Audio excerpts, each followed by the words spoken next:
So let's focus very clearly on what the reporting unearthed here, what the new part is. And I think it's that we learned a lot more about how Firefly was trained, but it's different to what Adobe had originally told us. Precisely. So Adobe has spoken a lot very publicly about how Firefly is really different from these rival image generators.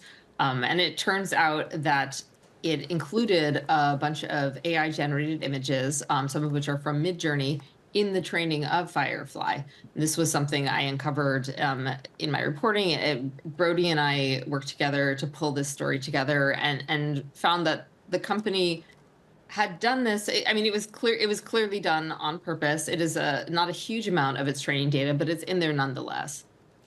What's important is, of course, that this was deemed the ethical version of AI, that you're paying for IP, and there's been some murkiness, to say the very least, in some of the other rival foundational models and generative models that we've seen. I'm interested as to what Adobe said in response, because I'm sure they're aware of some of these synthetic images that they were bringing in. Is there any risk of IP in this one?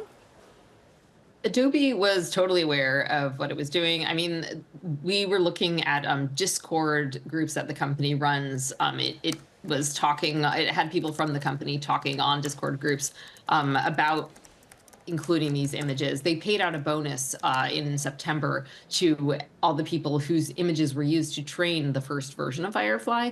And that included people such as one of my sources who is in the story, who only contributed AI generated images to Adobe stock. And most of those were made with Midjourney.